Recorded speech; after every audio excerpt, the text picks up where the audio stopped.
The slap came so fast I didn't have time to react.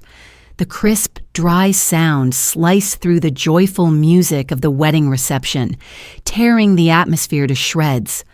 My glasses flew from my face, skittering across the polished hardwood floor before shattering under the glittering chandeliers. In that instant, the entire ballroom, filled with over 100 guests, fell deathly silent. I could hear my own breath catch in my chest, feel my heart pound against my ribs like a trapped bird, and register the sharp, stinging pain that shot from my cheek straight into my skull. But the physical pain was secondary. The deeper, heavier ache came when my eyes met the cold, empty gaze of my own son. Ethan stood just a few feet away, his hands limp at his sides, his lips pressed into a thin line, his eyes deliberately avoiding mine.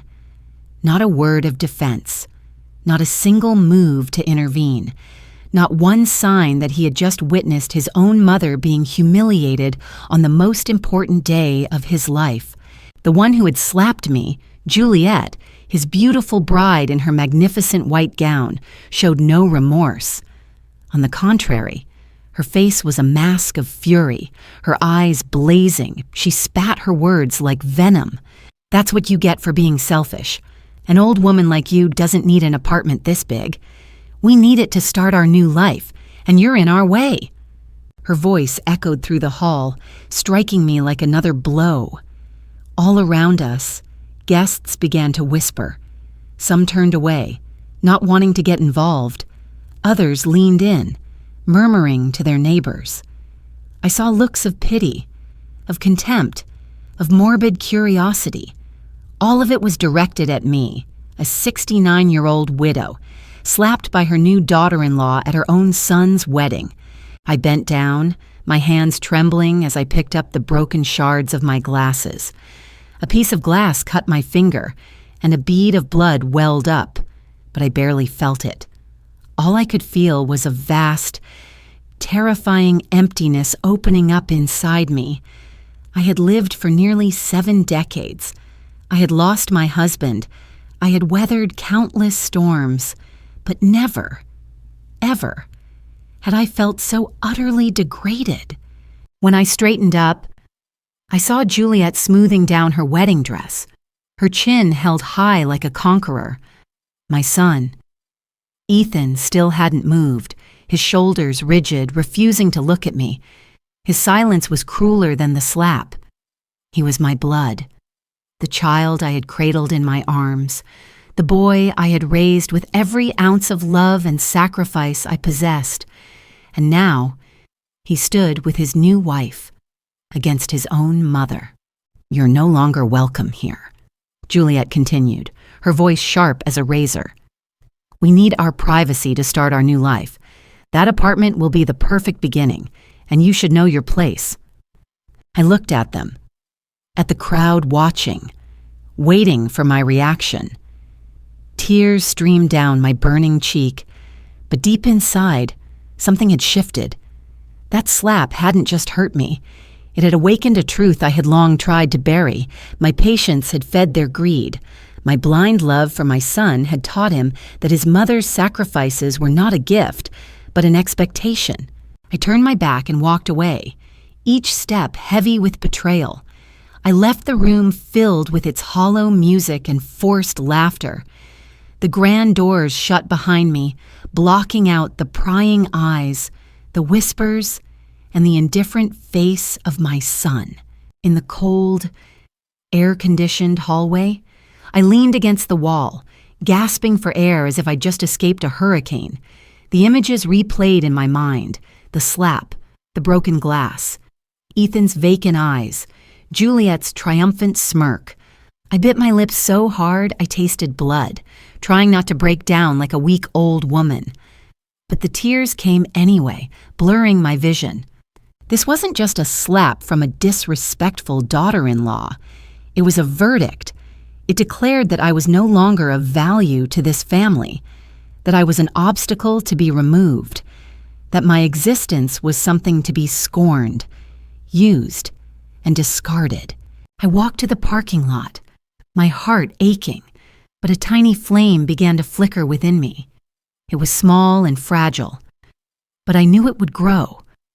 For the first time in years, I didn't want to endure anymore. I didn't want to be patient.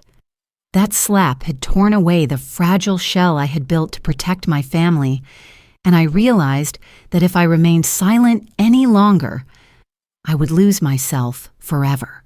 I got into my old, beat-up car, my trembling hands on the steering wheel. In the rearview mirror, I saw my reflection, a wrinkled face, red-rimmed eyes, and a bright red handprint blooming on my cheek. A frail old woman. That was the image they wanted to see, the role I had played for so long. But beneath that face, I knew I was anything but weak. My cheek still stung, my heart still ached, but a voice rose from the depths of my soul. Enough. It's time they learned the truth. It's time I stopped being the quiet, gentle woman they could walk all over. I took a deep breath, wiped my tears, and started the engine. The old car rumbled to life, as if agreeing with the new resolve hardening within me. I didn't know exactly what I was going to do, but I knew one thing for certain. From this moment on, I would never again be the woman they could humiliate, and I made a silent promise to myself. They would regret this, every last one of them. Driving down the empty street, the yellow glow of the streetlight streaked across my windshield. The party music still echoed in my head, but it was now intertwined with older memories, fragments of my long-suffering patience, small cuts I had ignored, which now felt sharper than any knife. And I remembered the afternoons Juliet would click-clack into my apartment on her high heels, a faint smile on her lips. Her eyes would dart around, taking in the faded curtains, the second-hand sofa, the tiny kitchen I had cherished for years. I could always feel a wave of disdain from her before she even spoke. Then, in a deceptively casual tone, she would say things that made my heart sink. "Oh, the apartment is so charming, but it must be hard to be comfortable here long-term, right? Ethan deserves so much better." I would force a smile and try to ignore it, but each word was a needle prick to my pride. I had lived in this apartment for nearly 40 years. I raised my son here. I preserved every corner with love and with the memory of my late husband.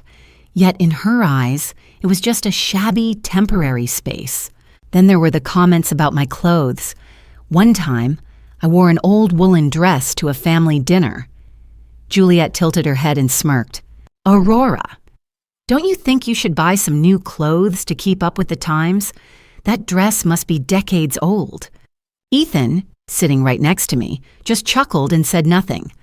I felt a sharp pain in my chest but pretended not to care. Since when did clothes define a person's worth? I had saved every penny for my son's education, worked late nights to pay for my husband's medical bills, only to be mocked for not being fashionable. My car was another target. I drove a sedan that was over 10 years old, but it ran perfectly fine. It got me to the flower shop where I worked part-time and to the grocery store each week. Juliet looked at it with a mixture of pity and disgust. "Aren't you scared driving that thing? It's so old. What if it breaks down? Ethan and I just want you to be safe." It sounded like concern, but I knew the subtext. She wanted me to feel weak, helpless, and dependent, so I would be more willing to give up my apartment. The solution she always brought up. But the deepest cuts didn't come from Juliet. They came from Ethan. He would echo her words like a machine. "Mom, Juliet has a point. You should think about the future. You're not getting any younger." Every time he said it, my heart felt like it was being squeezed. The little boy I had held in my arms, who once promised he would never leave me, had become his wife's mouthpiece, repeating her words without a single thought for my feelings. I remember a winter evening last year. I had just served a hot, fragrant beef stew when Juliet pushed her plate away, complaining it was too greasy for her palate. Ethan glanced at me and said gently, "Mom, Juliet's right. You should try cooking more modern dishes. Nobody really eats like this anymore. I froze, trying to swallow the lump in my throat. That was my late husband's favorite dish, a recipe I had cooked for years as a way to keep his memory alive in our home. And with one sentence, all those precious memories were dismissed as old-fashioned and outdated. My patience was like a calm lake, but underneath, they were constantly dropping stones, and the ripples were growing larger. I told myself, as long as my son is happy, I can endure it. But the more I endured, the more they pushed. Juliet started bringing brochures for senior living communities, places with 24-hour medical staff, prepared meals, and social activities. They sounded lovely, but I knew her goal, to make me feel incapable of living on my own. I would brush them off, but I could see the arrogance in her eyes, as if she knew it was only a matter of time before I surrendered. Another time, she brought her parents over. They sat in my living room, brazenly scanning every corner as if they were appraising an asset. Her mother finally spoke, her voice syrupy sweet but dripping with condescension. "Aurora, at your age, it's dangerous to live alone in such a large apartment. What if something happens? Who would find you? We only want what's best for you." I smiled faintly, but a chill went down my spine. Their concern sounded like a death sentence. "You are too old, too weak, and you no longer have the right to decide your own life." As these memories flooded back, I realized that tonight's slap wasn't a random event. It was the final drop in a bucket that had been filled with hundreds of tiny cuts, countless insults, and relentless pressure that I had silently swallowed for years. I had chosen silence. I had chosen to wear a strained smile, to pretend I didn't hear, to pretend I wasn't hurt. I told myself that being a mother meant sacrificing, that silence would keep the family peace. But the truth was, my silence had nurtured their contempt. My patience had turned me into easy prey. Tonight, on this dark road, with the cold wind whistling through the car, I could finally see all the invisible wounds I had been carrying. They weren't just aching anymore. They were bleeding from the inside out, mixing with the tears that wouldn't stop falling. And I asked myself, if I continue to stay silent, will they stop? Or will they do something even worse than a slap? A clear answer echoed in my soul. They will never stop, unless I stop my silence first. I remember the first afternoon Ethan brought Juliet home like it was yesterday. It was a crisp autumn day, and soft sunlight streamed through the windows, painting golden stripes on the floor. I had spent the morning carefully cleaning my small apartment, laying out the tablecloth Robert had bought years ago, and placing a vase of fresh red carnations in the center of the table. The flower he always said symbolized enduring love. I wanted the meeting to be warm, believing, quite simply, that my son had found someone who made him happy. Ethan walked in first, beaming with a radiant smile I hadn't seen in years. He announced proudly, "Mom, this is Juliet, the woman I want to spend my life with." Juliet followed, her high heels clicking sharply on the tile floor. Her hair was perfectly styled, her makeup flawless. She wore a fitted cream-colored designer dress, and the scent of expensive perfume quickly filled the room, a stark contrast to the familiar smell of fresh flowers from my shop. Her first glance wasn't at me. It swept across the apartment, evaluating every detail: the worn brown sofa, the crowded bookshelf filled with old novels, the wedding photo of Robert and me hanging proudly on the wall. It only took a few seconds for me to see the flicker of disappointment in her eyes, even as her lips held a thin smile. "Hello, Aurora," she said, her voice sweet but lacking any real warmth. "Your apartment is so cozy." The word cozy felt more like an insult than a compliment. I invited them to sit, poured tea, and brought out a plate of cookies I had just baked. Juliet took a polite sip of tea and set the cup down immediately. She barely touched the cookie. I pretended not to notice, trying to keep the conversation light, asking about her job and her family, but her answers were short and superficial, her eyes still roaming the apartment as if she were taking inventory, not visiting her future mother-in-law. Ethan was a different story. He stared at Juliet with pure adoration, as if the world had shrunk to just her. When she smiled, he smiled. When she complained the food was too sweet, he nodded in agreement. I sat there, a heavy feeling in my gut, remembering the way he used to look at me when he was a boy, with clear, trusting eyes. Now, that gaze was fixed on someone else, someone who, after just a few minutes, seemed to negate the entire life I had built. That evening, I made my specialty, beef stew. The rich aroma filled the kitchen, momentarily taking me back to the days when Robert was alive, sitting at the table, smiling as I served him. But Juliet took one spoonful, frowned, and put her spoon down. "I'm sorry, I'm on a diet. Food this greasy doesn't really fit my regimen." Ethan quickly turned to me, his tone a gentle rebuke. "Mom, Juliet is very health conscious.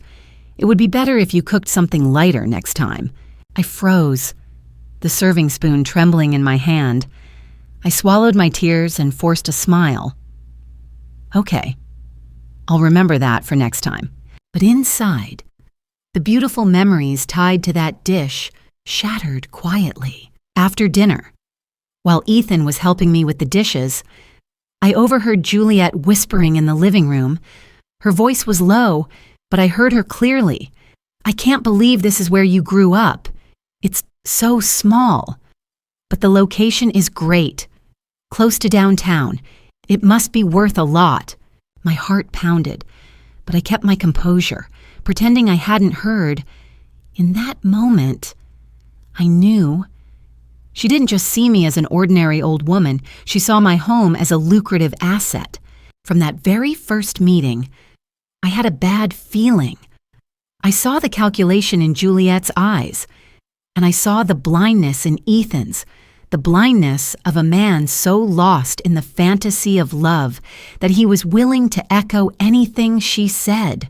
That night, after they had left, I sat alone in the quiet apartment. The lamp cast a soft glow on my wedding photo. Robert's eyes seemed to be watching me from the past. I whispered to him, "Robert, I'm not sure I can hold on to our son anymore. He's changed." Unfortunately, that premonition would prove to be devastatingly accurate. After that first meeting, Juliet's presence in my life became more and more frequent. She no longer came just with Ethan on weekends.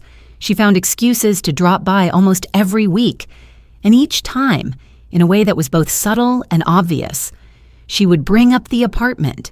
"Aurora, if you sold this place and moved somewhere more compact, you'd be so much more comfortable. At your age, you don't need all this space." Her voice was sweet, but the urgency behind it was unmistakable. Ethan would usually nod along, adding, "She's right. Mom, Juliet's just worried about you. This building doesn't have an elevator. It's dangerous for you to carry groceries up the stairs." I would listen, my hands gripping my warm teacup, a sharp pain in my chest. It wasn't that I had never considered moving, but every corner of this apartment held memories of my husband, of Ethan's childhood. How could they so easily treat it like a commodity to be sold? Then one day, Juliet arrived with a stack of brochures for luxury retirement communities. She spread them out on the table like a professional real estate agent. Pictures of sparkling apartments, blue swimming pools, and modern gyms shone up from the glossy paper. "Look, Aurora, this is the perfect place for you. They have doctors on call, shuttle services. You wouldn't have to worry about a thing. You could just enjoy your life." I gave her a weak smile and pushed the brochures back.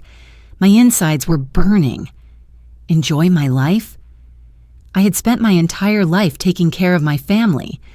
My joy was sitting in my familiar kitchen, cooking a pot of stew, and looking at the small flower pots on my balcony. Did they ever truly understand what I needed? The pressure didn't just come from Juliet. Her family got involved too. During a dinner at a restaurant, Juliet's parents skillfully brought it up. An apartment in a central location like that, if you sell it, Aurora, you'd have a large sum of money to live comfortably in your old age. And Ethan and Juliet would have a place to start their married life. It's a win-win for everyone. A win-win. Those words echoed in my head, but I knew it was far more of a win for them than it was for me. Gradually, Ethan's tone changed. He wasn't just repeating Juliet's words anymore. He started applying direct pressure. One time, he came over alone and sat across from me, his voice serious. "Mom, I don't want you to misunderstand. Juliet and I genuinely want to take care of you, but I worry when you insist on keeping this apartment. You're not getting any younger. What if you fall one day and no one is here to find you?" I looked straight into my son's eyes, my heart aching. I no longer saw the warmth of the boy I once knew, but the anxiety of someone waiting for a prize.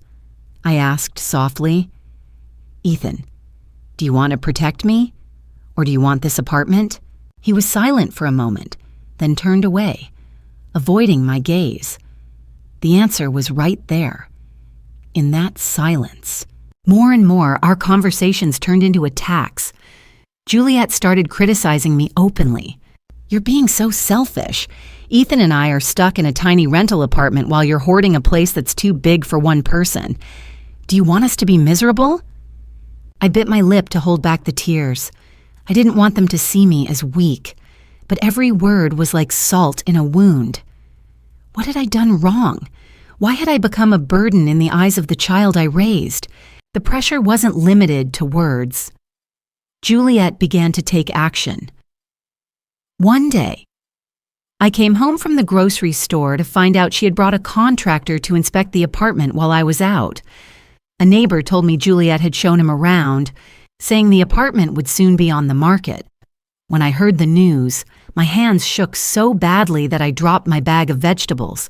I felt violated, as if my sanctuary had been turned into a product for sale in someone else's hands. That night, I called Ethan. He answered, his voice weary. "Mom, Juliet was just trying to help. Don't make a big deal out of it." I told her it was okay to have someone take a look. I was speechless. My son, the person I trusted most in the world, was in on it. From that day on, I lived with the constant feeling of being watched. Every time the phone rang, I feared it was them with new demands. Every knock on the door made my heart leap, afraid it was a real estate agent. The apartment that was once my safe haven had become a place where I couldn't breathe freely. The pressure mounted daily, like a noose tightening around my neck. They claimed it was all for me, for my safety, for my old age. But I knew the truth was something else entirely. I saw it in Juliet's eager eyes when she talked about their new beginning. I saw it in Ethan's frown when he mentioned their future. Their future, not mine. Night after night, I tossed and turned, the ticking of the clock reminding me that my time was running out. But strangely, instead of fearing death, I feared losing my home more, because I knew that once I handed it over, I would be handing over the rest of myself with it. I started noticing that something was off about their lifestyle. Ethan and Juliet always seemed to have new clothes. They dined at expensive restaurants, and they posted photos from lavish weekend getaways at luxury resorts. Every picture on their social media was a declaration of wealth. But I knew Ethan's income, with his modest salary. The life they were flaunting was far beyond their means. One evening, sitting in my silent apartment, I picked up the phone and called an old friend, Margaret. She had worked in finance before retiring, but still had many connections. I wasn't used to asking for favors, but this time, a gut feeling told me I needed to know the truth. "Margaret," I said, lowering my voice, "could you help me look into Ethan and Juliet's financial situation? I'm afraid I'm being kept in the dark about something."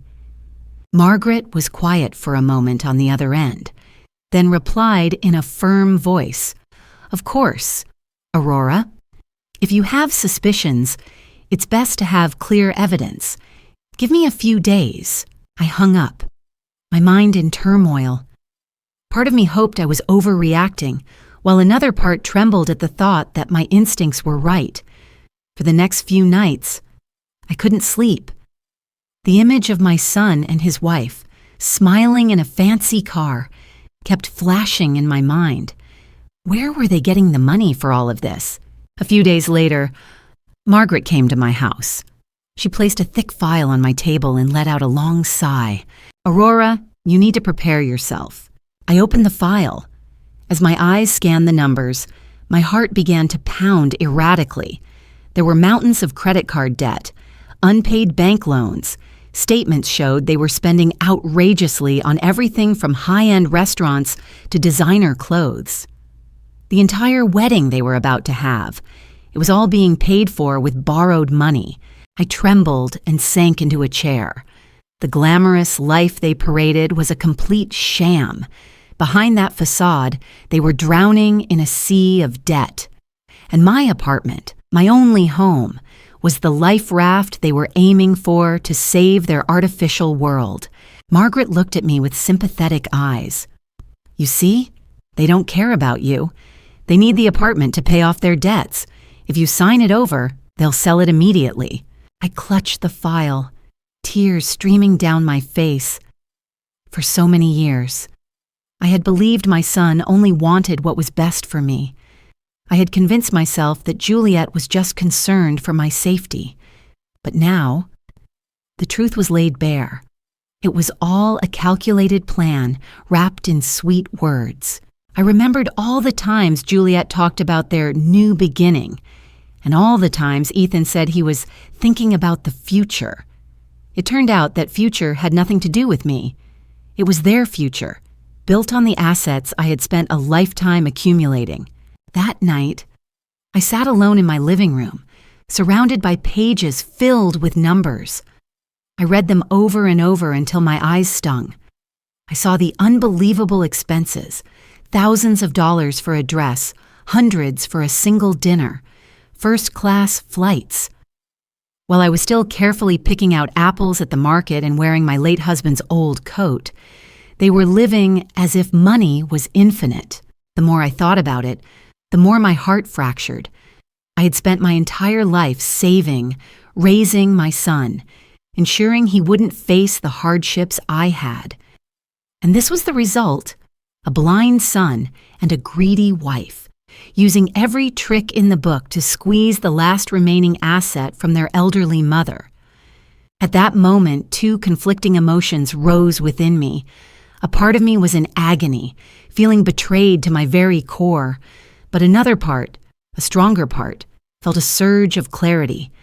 I knew that if I hesitated, if I let myself be swayed by emotion, they would destroy me. I couldn't let love blind me any longer. Margaret placed a hand on my shoulder, her voice firm. "Aurora, you have to protect yourself. Don't sign anything. If you need it, I can recommend a trustworthy lawyer. You are not alone in this." I gripped her hand, feeling for the first time in years that I had an ally.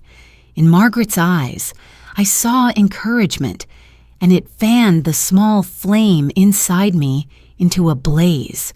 That night, I looked around my apartment, at every picture frame, every flower pot, every little trinket.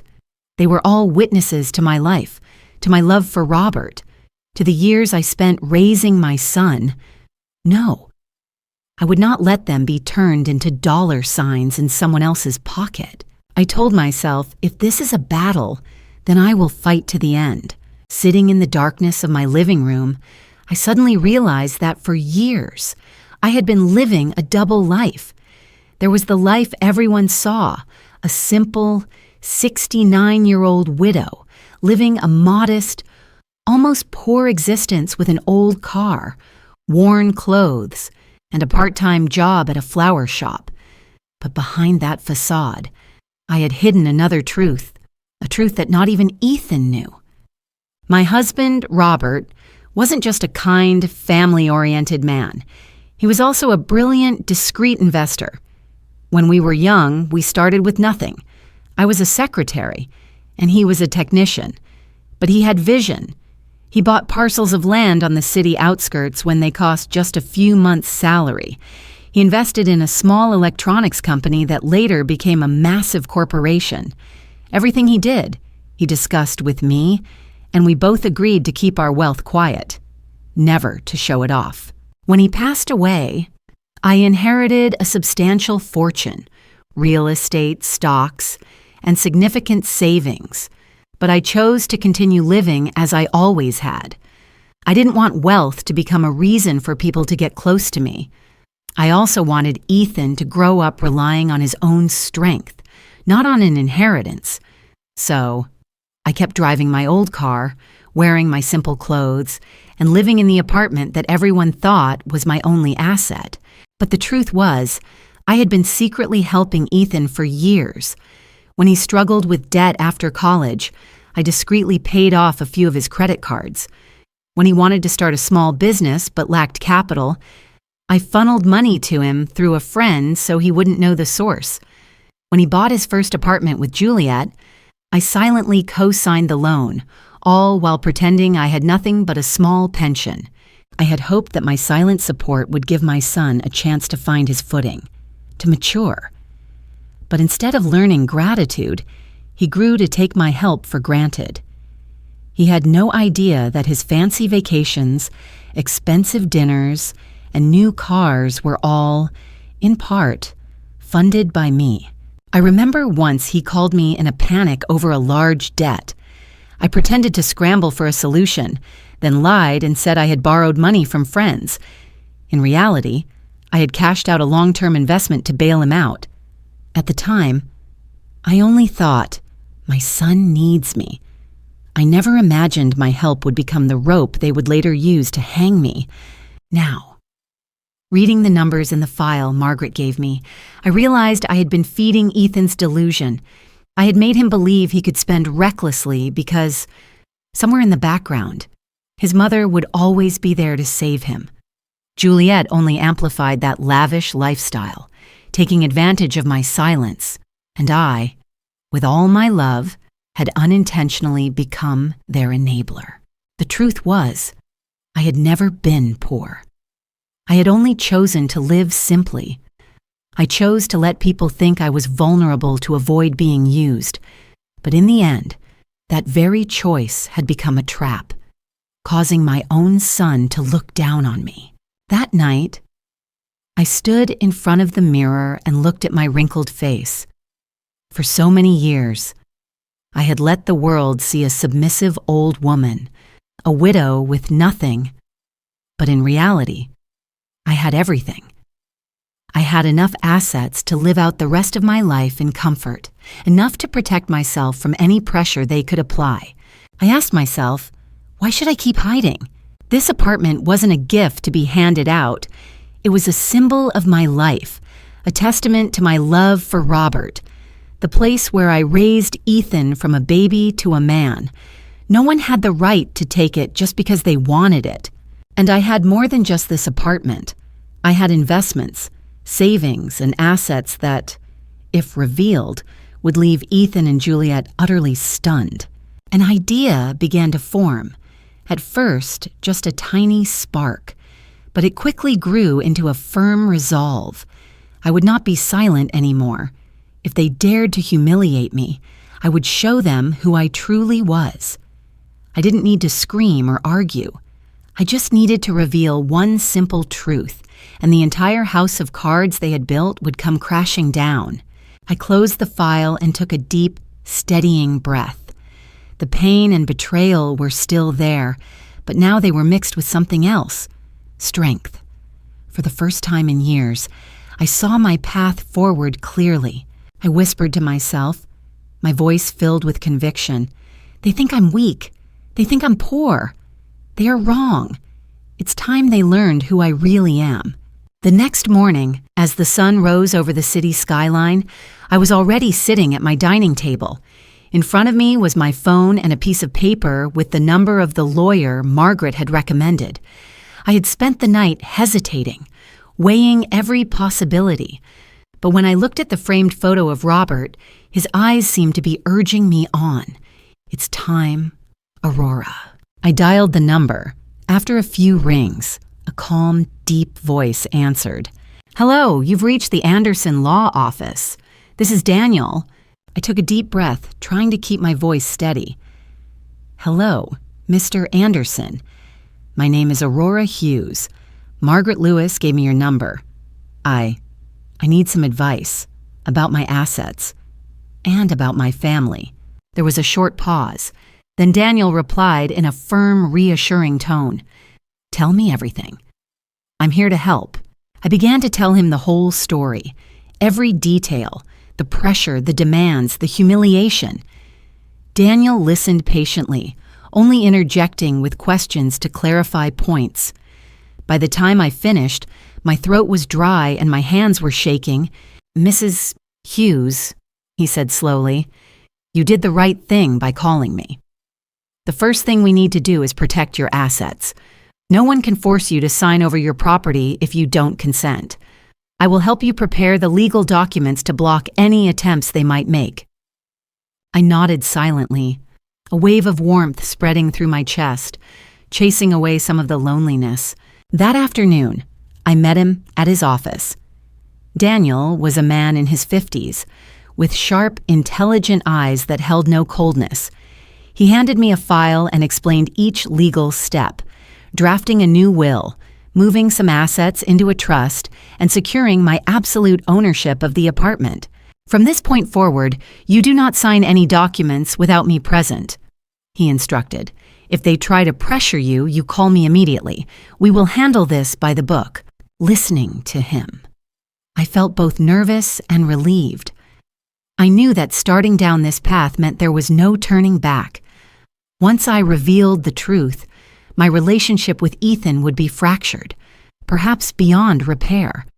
But I also knew that if I didn't do this, I would lose everything, not just my assets, but my last shred of self-respect. That evening, I sat alone in my living room. The yellow lamplight cast a mournful glow on the family photos. I remembered Ethan as a little boy, holding my hand on the way to school, crying in my arms, and keeping me up all night when he was sick. I once believed a mother's love was an unbreakable bond, but now I had to choose. Either I clung to the image of the long-suffering mother, or I stood up and protected myself. I made my decision, no turning back. The next day, I began my preparations. I gathered all my financial documents, stock certificates, savings bonds, property deeds. I stacked them in neat piles, as if I were putting together the pieces of the life I had kept hidden. With every paper I touched, I remembered Robert, who had always told me to understand the power of money as a tool for self-protection.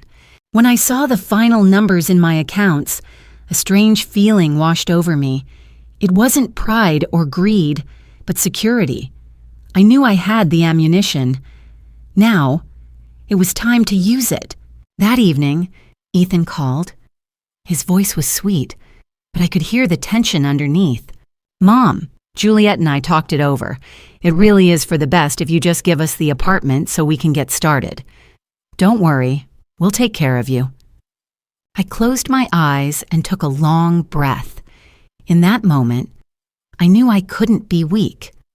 I answered simply, "No, I've made my decision, and I have a lawyer. From now on, do not bring this up again." There was a heavy silence on the other end of the line. Then Ethan's voice snapped, sharp and angry. "Mom, you've changed. You're not the mother I used to know."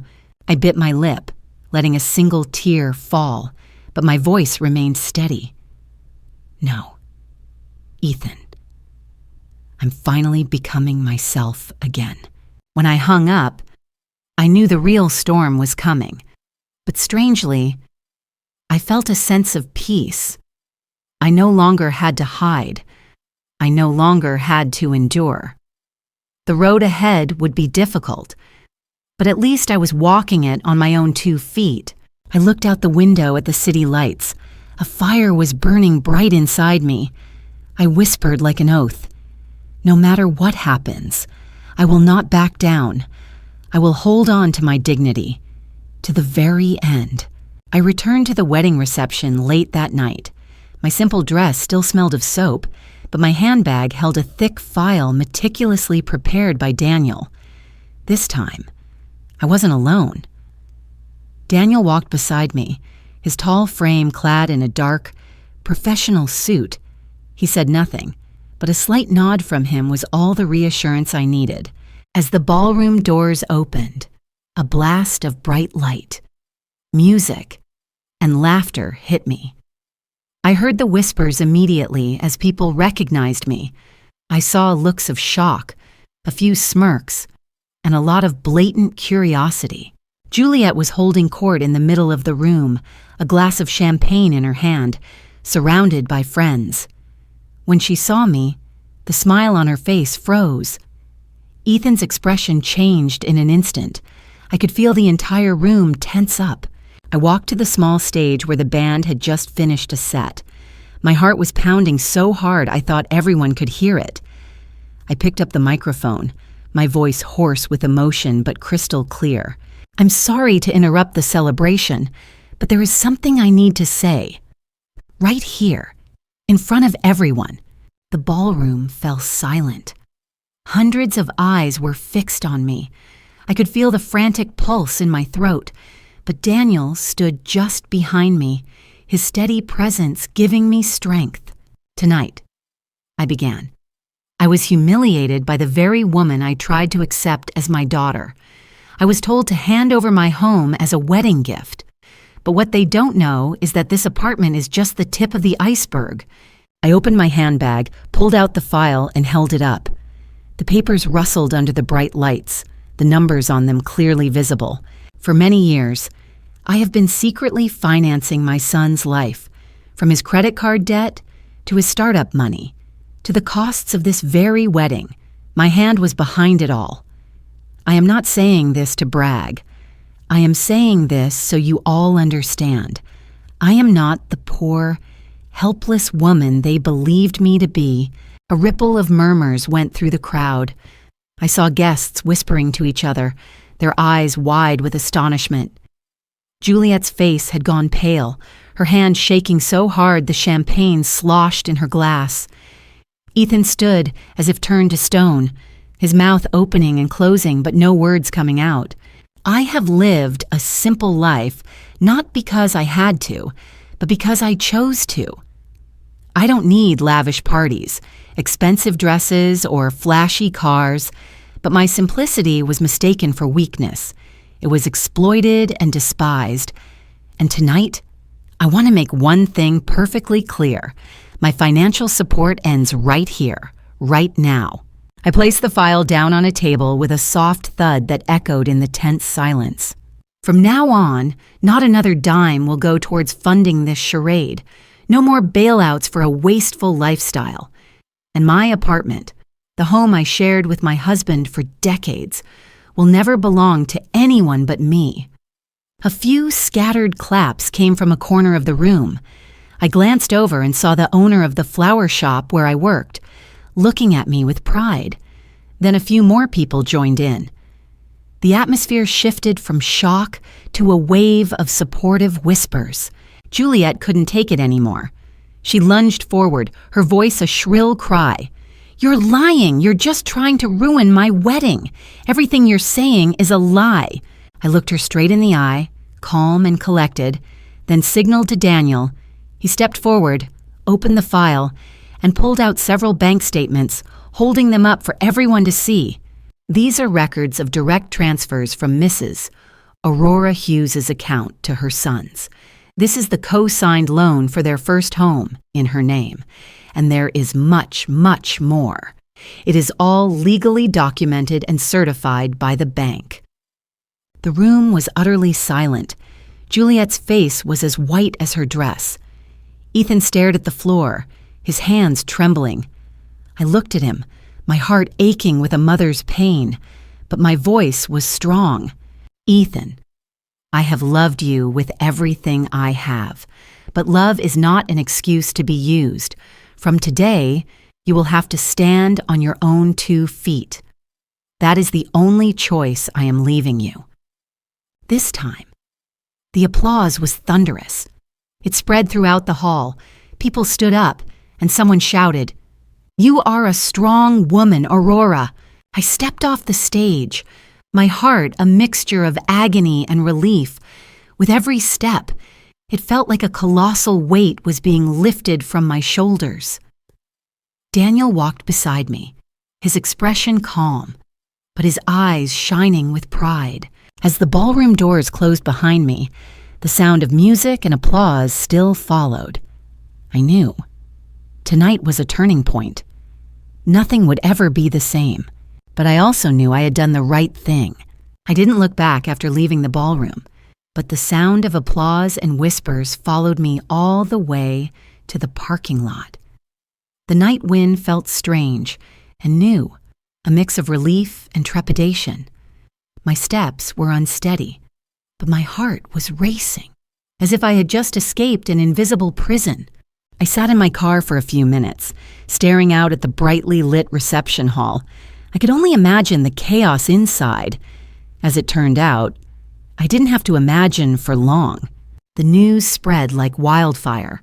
Overnight, a video of me on that stage, microphone in hand, my voice ringing with conviction, went viral.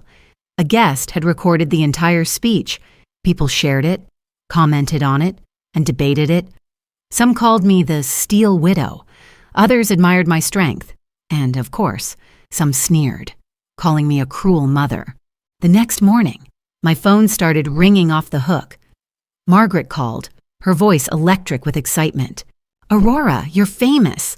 The video is all over Facebook and with thousands of shares already." I sipped my tea, a bittersweet smile on my face. I had never wanted to be the center of attention, especially not for my family's private drama, but a part of me felt liberated. The truth was finally out in the open. Meanwhile, Ethan and Juliet were facing the backlash. News of their debt and their reliance on my money spread quickly. I heard Juliet's family was so shocked they left the reception mid-party. Wedding vendors started calling, demanding payment. Their friends, who had once flattered their lavish lifestyle, now turned their backs with scornful remarks. That afternoon, Ethan showed up at my door. He knocked frantically, his voice strained. "Mom, open the door, we need to talk." I opened it but stood in the doorway, blocking his entrance. His face was gaunt, his eyes red from lack of sleep. He looked at me, his voice trembling. "What you did, you ruined me. Juliet left to stay with her parents. My friends have cut me off, and the debt collectors are calling. I've lost everything." I stood my ground, my arms crossed. My heart ached for him, but my voice was calm. "No, Ethan. You lost things that were never truly yours to begin with. Anything built on lies is bound to collapse." He reached for me, pleading. "You have to help me one last time, just this once. I'll change, I promise." I closed my eyes and took a deep breath. I had heard those promises countless times before, and they always ended the same way. I shook my head. "No, Ethan, this is the last time. You have to learn to stand on your own." He looked at me as if I were a stranger, then choked out, "You chose to abandon me." I didn't reply. I just closed the door. On the other side, I heard his heavy footsteps retreat. Tears fell from my eyes, but they were tears of resolve, not weakness. In the days that followed, my life changed dramatically. Neighbors came by with words of praise and hugs. The owner of the flower shop embraced me, saying she had never met anyone so brave. People started seeing me as a symbol for elderly parents who had been mistreated, but I also faced criticism. Anonymous letters arrived, calling me ungrateful and cruel. I tried to ignore them, but I couldn't deny that they stung. Daniel called frequently, reminding me to stay vigilant. They won't stop here. Aurora. When desperate people run out of money, they find other ways to get what they want. Be prepared for the worst. I knew he was right. Whenever I remembered the look of pure hatred in Juliet's eyes that night, a chill ran down my spine. She wouldn't give up easily. And Ethan, in his desperation, might do anything. One evening, my phone rang. It was an unknown number. I hesitated, then answered. A familiar, ice-cold voice came through the line. "You think you've won? This isn't over. You will pay for this." My hand tightened on the phone, my heart pounding. But when I spoke, my voice was steady. "I've been paying for decades. Juliet, now it's your turn to pay for your own choices." I hung up and let out a long breath. Outside, the wind howled, rattling the leaves like a warning. I knew this was just the beginning. The real fight was still ahead. The quiet days didn't last. One morning, just as I was brewing my tea, the doorbell rang. Standing on my porch were two men in suits, holding an official-looking envelope. One of them spoke curtly. "Aurora Hughes, you've been served. Your son and his wife have filed a petition to have you declared legally incompetent." I froze. The papers trembled in my hand, the bold letters screaming at me, legally incompetent. They were trying to prove I was mentally unfit to manage my own affairs. If they succeeded, they would gain control of everything I owned. After the men left, I collapsed into a chair, clutching the documents. Juliet's cold threat echoed in my mind. This isn't over. This was their counterattack. They couldn't get the apartment through persuasion or force, so they were turning to the law. I called Daniel immediately. He was at my house within the hour. He read through the documents, his brow furrowed. "Just as I feared," he said. "They're trying to paint you as a confused old woman who can't take care of herself. It's a common tactic used to seize the assets of the elderly." My voice broke. "But Daniel, I'm perfectly fine. I cook for myself, I drive, I work. How can they lie so brazenly?" He placed a firm hand on the table. "Because they're desperate. They'll find false witnesses, invent stories. We have to be prepared. You need to be stronger than ever."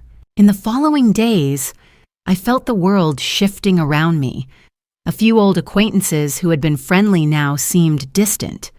I overheard whispers that I was getting senile, that I was forgetting to pay my bills, that I was giving money away to strangers. Someone even fabricated a story that I talked to myself on my balcony like a crazy old woman. I knew where the rumors were coming from. Juliet and Ethan, they were planting seeds of doubt, weaponizing gossip. One evening, my neighbor Clara stopped me during my walk. "Aurora," she asked hesitantly, "is it true you gave all your money to a stranger?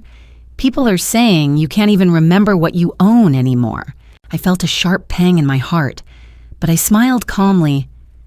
"Clara, you know I still tend to that garden myself. If I'm lucid enough to remember the name of every flower, I'm certainly lucid enough to manage my own finances." She gave a weak smile, but I could see the doubt still lingering in her eyes. The pressure mounted with each passing day. I received a barrage of letters from their lawyer demanding medical and psychiatric evaluations.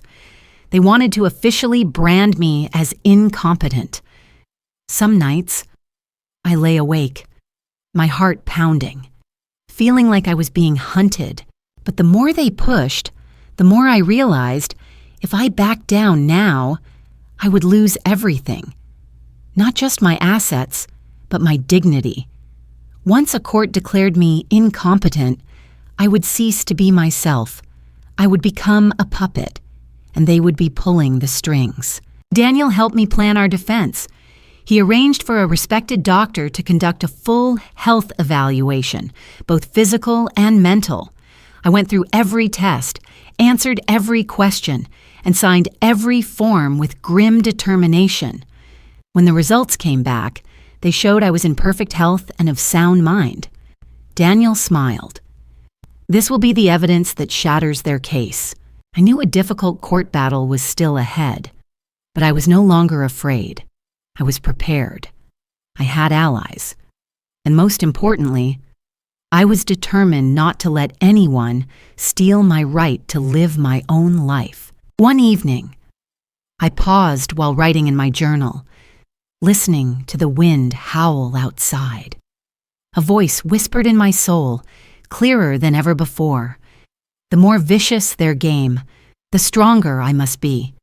They want to declare me incompetent? Then I will show the world just how competent I am. I signed the documents Daniel had prepared, feeling as though I was signing a declaration of independence. There was no turning back. The real war had begun. In the days that followed, I began to realize that not everyone believed the malicious rumors. Just when I felt cornered by legal papers and whispers, helping hands reached out, pulling me back from the edge of despair. The first was Clara, the neighbor who had looked at me with doubt. One morning, she knocked on my door with a basket of fresh cookies, her expression full of remorse. "Aurora, I've been thinking a lot about what you said. I am so sorry I ever doubted you. I told my daughter about it, and she said no one who was losing their mind could speak with such clarity and conviction. I believe you. If you need a witness in court, I'll be there." Tears welled up in my eyes. I held her hand tightly, feeling like I was grabbing onto a life raft. It wasn't just Clara. Other neighbors came forward. The owner of the corner store where I shopped offered to testify that I always picked my own groceries and calculated my change perfectly. My boss at the flower shop was adamant. "Aurora arranges flowers with more skill and artistry than anyone I know. A person with a confused mind could never create such beautiful, intricate designs." Each word of support was like a ray of sunlight cutting through a thick fog. I no longer felt alone. Then my niece, Emily, called. She was the daughter of my late sister, a communication student living in another city. When she saw the viral video of my speech, she called me immediately. "Aunt Aurora, I am so proud of you. I'm coming home right now. I have friends in media and law, and we are going to help you." A few days later, Emily was at my door, a backpack slung over her shoulder, her eyes blazing with determination. She hugged me tightly and whispered, "They are not going to win. Auntie, we're going to show them the truth." Emily got to work immediately. She contacted her friends, reposted the video, and wrote a powerful article calling for people to stand up against elder abuse within families. Her post went viral, garnering thousands of shares and hundreds of supportive comments. People began to see my story not just as a personal tragedy, but as a symbol of a larger social issue. One evening, Emily showed me her phone. The screen was filled with messages of encouragement from total strangers. "Stay strong, Aurora. You are an inspiration to us all. You remind me of my own mother. I will never let her be treated that way. We are with you." I read each message, my vision blurring with tears. For so many years, I thought of myself as a quiet, frail old woman. Now, my story was touching the hearts of so many people. Daniel continued to build our legal defense. He collected evidence, medical records, financial statements, witness testimonies. He organized everything into thick, formidable binders.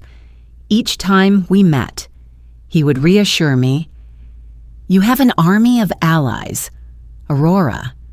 They can't touch you when the truth is this clear." One morning, as I left the flower shop, a group of college students was waiting outside.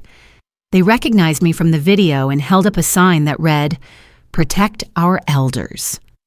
They handed me a bouquet of bright yellow chrysanthemums. I was so moved I couldn't speak. Of course, Ethan and Juliet didn't stay quiet. They continued to spread rumors and even hired people to smear my name online. But this time, I wasn't scared. For every negative post, dozens of strangers would jump in to defend me. Emily kept me updated, and we would sometimes laugh together as online trolls were exposed and shut down by the community. One evening, Emily and I sat on the balcony, looking out at the glittering city lights. "Do you think I did the right thing?" I asked her quietly. "I'm afraid that one day, Ethan will hate me forever." Emily squeezed my hand, her voice firm. "You did nothing wrong, Auntie.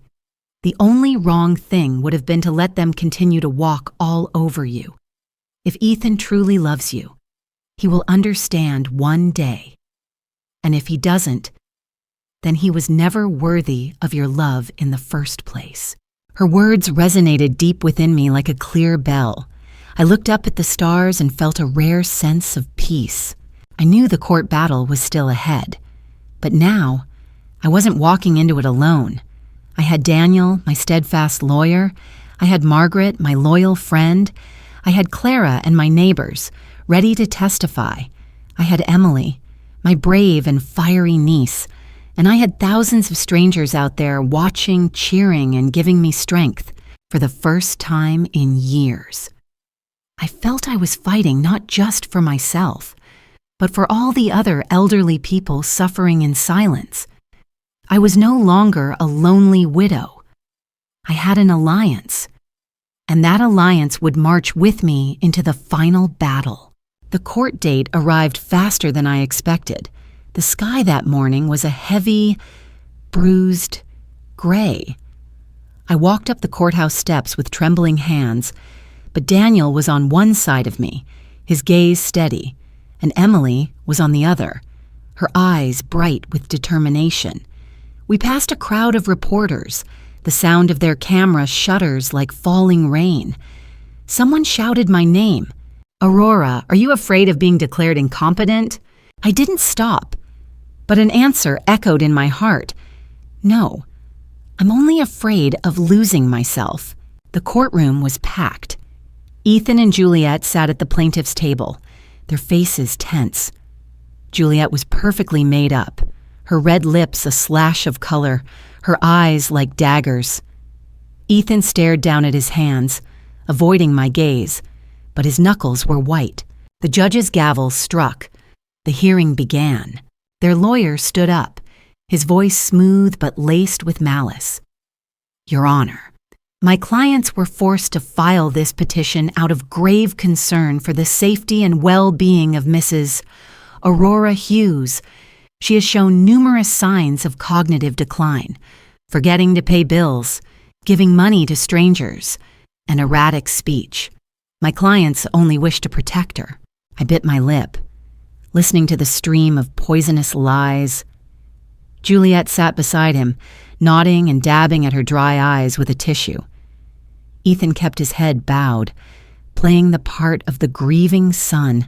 Then Daniel rose, his voice commanding and clear. "Your Honor, we will demonstrate that the only thing erratic here is the plaintiff's version of the truth. My client is of perfectly sound mind. We have medical records, psychiatric evaluations, and testimony from neighbors and colleagues to prove it. Furthermore, we will prove that the plaintiff's true motive is not protection, but pure financial greed." A murmur swept through the courtroom. Juliet flinched but quickly composed herself. One by one, our witnesses were called.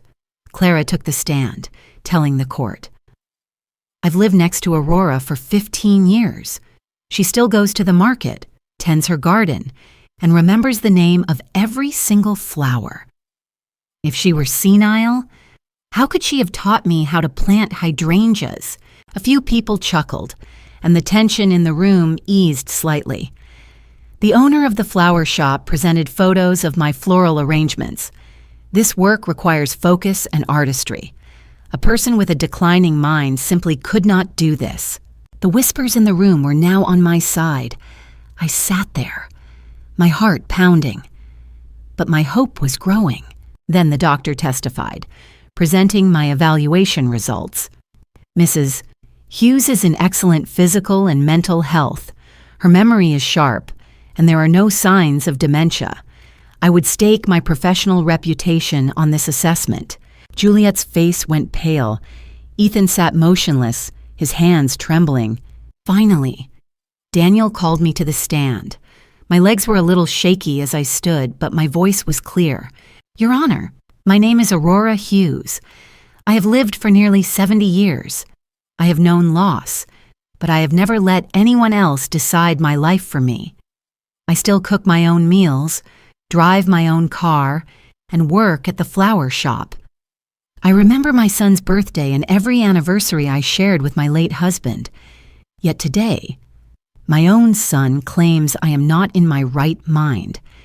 Not because I am weak, but because he wants what is mine. My voice choked with emotion, but I held my head high. I am not asking for pity. I am asking for justice. I am asking this court to see the truth. The room was silent. The judge looked at me, his expression unreadable, but I saw respect in his eyes. Their lawyer tried one last, desperate move. He called a witness who claimed to have seen me wandering lost in the hallways, but Daniel dismantled him in seconds. Your Honor, this witness was fired from his job as a building janitor for theft. His testimony is unreliable, and we have security camera footage from that day showing Mrs. Hughes walking perfectly normally. The tide had turned completely. Juliet was whispering furiously to her lawyer, her face a mask of defeat. Ethan finally looked at me, his eyes a mixture of regret and resentment. At last, the judge brought down his gavel. His voice boomed through the courtroom. This court hereby dismisses the petition to declare Mrs. Aurora Hughes incompetent. Furthermore, the plaintiffs are warned against any further harassment or fabrication. Any such action will be met with legal consequences. Applause erupted in the courtroom. I sank back into my seat, tears of relief streaming down my face as a smile spread across my lips. Daniel put a hand on my shoulder and whispered, "You won, Aurora." Outside in the hallway, Emily threw her arms around me, her own tears flowing freely. "You did it, Auntie. You proved everything." I looked out the window at the gray sky, where a light rain had begun to fall, but inside my heart, the sun was shining brightly. I had not only protected my assets, I had reclaimed my dignity, the most precious thing of all. The battle was over, but I knew a new journey was just beginning. As the courthouse doors closed behind me, I stepped out into a light rain. The cool drops on my face mixed with the last of my tears. But these weren't tears of fear or humiliation. They were tears of liberation. Emily held my hand as we walked through the crowd of reporters. Their questions were a blur. The camera flashes a storm of light, but I felt different.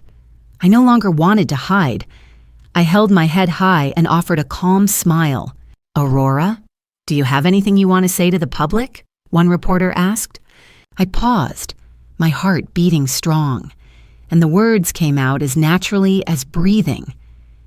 "I just want to say this. No one is too old to defend their dignity. No one should stay silent in the face of abuse, especially from their own family. I was silent for too long, and I don't want anyone else to go through what I did." A few people in the crowd applauded. I smiled, knowing a seed had been planted. The days that followed fell into a new rhythm, my small home. Once my fortress of solitude became a place to welcome friends, neighbors, students, and even strangers who wanted to hear my story. Emily helped me manage my schedule and even set up a social media page for me to share my thoughts. I was astonished to see thousands of people following, sending messages of support and sharing their own stories. One afternoon, I sat in my living room, surrounded by letters from all over the country. One was from an elderly woman in Texas whose son verbally abused her and controlled her finances. Another was from a middle-aged man who regretted ignoring his own mother's suffering. Each letter broke my heart, but also strengthened my resolve. I have to do something more. I sat down with Daniel and Emily around my kitchen table. I don't want this to stop with just protecting myself, I said. I want to create a foundation, a fund, something to help other seniors who are being exploited by their own families. I want them to have a voice and a place to turn. Emily's eyes lit up. That's a brilliant idea. Auntie, I can help with fundraising and promotion. I have so many friends who would volunteer. Daniel nodded, his gaze serious but warm. I will handle the legal side. We'll establish a proper nonprofit. No one will be able to stand in your way. And so, the real work began. We started with nothing more than an old table and a shared determination. But day by day, the idea took shape. We named the foundation Freedom Steps because for me, reclaiming my inner freedom was the greatest victory of all. To my amazement, the foundation received overwhelming support. Donations poured in. People signed up to volunteer. Young lawyers offered their services pro bono. Emily built a website where people could share their stories anonymously. Reading them, I realized we were not alone. There was a silent world of wounded souls yearning to be heard. One morning, I was invited to speak at a conference on senior citizens' rights. I walked onto the stage in a simple dress, my heart trembling. But when I saw the hopeful faces in the audience, I felt strong. I used to think that silence was the price of peace in a family, I said.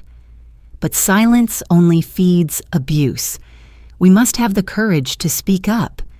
Dignity has no age limit, and true love is never, ever about exploitation. The room erupted in a standing ovation. I saw Emily in the front row, her eyes shining with pride. Daniel gave a rare, broad smile. That night, back home, I sat on my balcony overlooking the glittering city. I thought of my husband, of the years gone by, and I whispered, I finally found my way. Robert, I'm no longer living in the shadow of fear. I'm living to give others what I once lacked, protection, freedom, and respect. A gentle breeze carried the scent of jasmine from my garden. I closed my eyes, feeling as if a warm hand was resting on my shoulder, and I knew I was no longer the lonely woman I once was. I had been reborn with a new purpose, to be a guardian for the forgotten. Autumn arrived, scattering golden leaves across my porch, sitting by the window, watching the garden glow in the afternoon sun. I realized something. For the first time in decades, my soul was at peace. The shadows of fear and the chains of blind patience were gone. All that remained was a quiet serenity and the knowledge that I was finally living a life true to myself. I woke up each morning with a clear purpose. Some days, I went to the small office of the Freedom Steps Foundation, where I met with elderly people who arrived in tears and left with smiles. Other days, I spoke at conferences, sharing my story to encourage those still trapped in silence. And some days, I simply stayed home, brewed a pot of tea, and worked on my memoirs, my heart full. One afternoon, Emily came in, her face radiant. Auntie, the video of your speech has over 1 million views. Thousands of people are calling you an icon of resilience. I smiled and touched her hand. I'm no icon, Emily. I'm just a woman who was silent for too long and finally learned to use her voice. But deep down, I knew my voice had become a beacon for others, and that was the greatest gift my later years had given me. I still remember an elderly woman who came to the foundation. She held my hand and trembled as she said, I saw your video. I thought I was the only one whose children treated them with such disrespect. Because of you, I found the courage to speak up. You saved me. I held her in my arms, my heart swelling with warmth. It turned out that pain, when shared, could be transformed into strength. Daniel still visited from time to time, no longer as my lawyer, but as a dear friend. We would sit on the porch, drinking tea and planning the future of the foundation.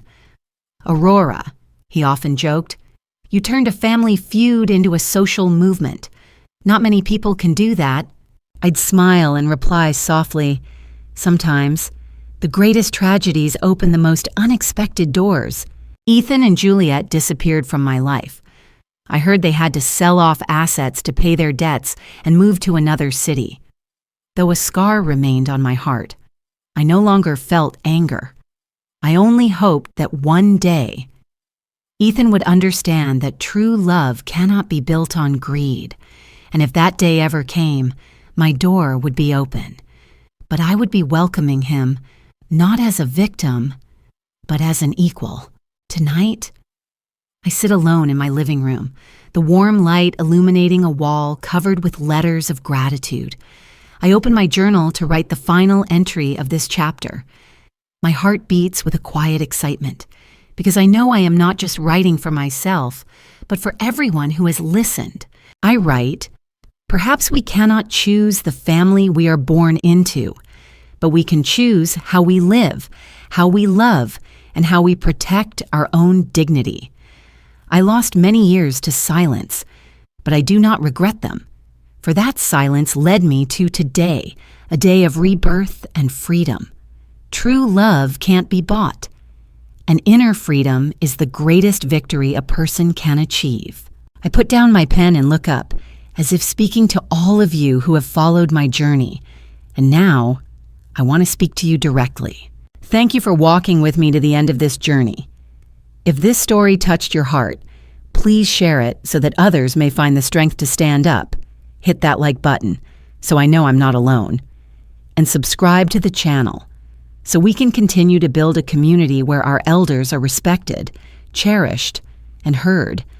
Because sometimes a single click, a single share, can be a lifeline for a soul in despair. And I believe that when we stand together, no silence is permanent. I have found my light, and I hope that through my story, you will find yours too.